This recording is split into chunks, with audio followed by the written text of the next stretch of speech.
అందరికీ నమస్కారం అండి ఫ్రెండ్స్. మనకి ఇప్పుడిప్పుడే మరొక ముఖ్యమైన అప్డేట్ అయితే రావడం జరిగిందండి. అది కూడా రైల్వే ప్రయాణికులకు కేంద్రం మరొక శుభవార్త అంటూ ఇప్పుడే మనకు ఒక లేటెస్ట్ అప్డేట్ అయితే వచ్చిందండి. అయితే ఇందుకు సంబంధించిన పూర్తి వివరాలు అయితే మన వీడియోలో తెలుసుకుందామండి. ఆ శుభవార్త ఏంటనేది వీడియో మాత్రం ఎక్కడ స్కిప్ చేయకుండా చూడండి ఫ్రెండ్స్. అప్పుడే మనకి పూర్తి సమాచారం అయితే తెలుస్తుంది. ఇక ముఖ్యంగా వీడియో నచ్చితే లైక్ చేయండి ఫ్రెండ్స్. లేట్ చేయకుండా టాపిక్లోకి వెళ్ళిపోదాము. ఇక ప్రయాణికులకు సురక్షితమైన సౌకర్యవంతమైన ప్రయాణం అందించేందుకు రైల్వే శాఖ ఎప్పటికప్పుడు చర్యలు చేపడుతుంది. తల్లుల ప్రయాణాన్ని సౌకర్యవంతంగా మార్చేందుకు పిల్లల కోసం బేబీ బెర్తులను ప్రయోగాత్మకంగా అందుబాటులోకి తీసుకువచ్చింది. ఈ విషయాన్ని రైల్వే మంత్రి అశ్విని వైష్ణవ్ రాజ్యసభలో వెల్లడించారు. ఇక ట్రైన్ కోచ్లలో బేబీ బెర్తులను అమర్చే అంశం ప్రభుత్వం పరిశీలనలో ఉందా అని భాజపా ఎంపీ సమర్ సింగ్ సోలంకి ప్రశ్నించారు. దానికి మంత్రి స్పందిస్తూ లక్నో మెయిల్లో 2 బేబీ బెర్తులను ప్రయోగాత్మకంగా తీసుకొచ్చాము.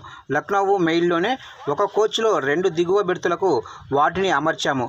దీనిపై వచ్చిన ఫీడ్బ్యాక్లో ప్రశంసలు అందాయి. అయితే సామాన్లు పెట్టుకునే స్థలం తగ్గిపోవటం, సీట్ల మధ్య దూరం తగ్గటం వంటి సమస్యలు మా దృష్టికి వచ్చాయి. ప్యాసింజర్ కోచ్లలో ఎప్పటికప్పుడు మార్పులు జరుగుతూ ఉంటాయి. అది నిరంతర ప్రక్రియ అని మంత్రి వెల్లడించారు.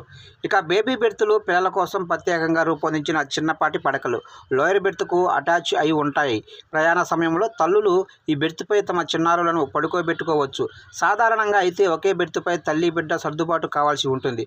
దీంతో స్థలం సరిపడక ఇబ్బందులు తప్పేవి కావు. ఇప్పుడు బేబీ బెర్త్ సాయంతో పిల్లల్ని తమ పక్కనే సురక్షితంగా పడుకోబెట్టుకోవచ్చు. అవసరం లేనప్పుడు దీన్ని లోయర్ బెర్త్ కిందికి మడత పెట్టవచ్చు. శిశువును సురక్షితంగా ఉంచడానికి పట్టీలు కూడా ఉన్నాయని గతంలో అధికారులు వెల్లడించారు.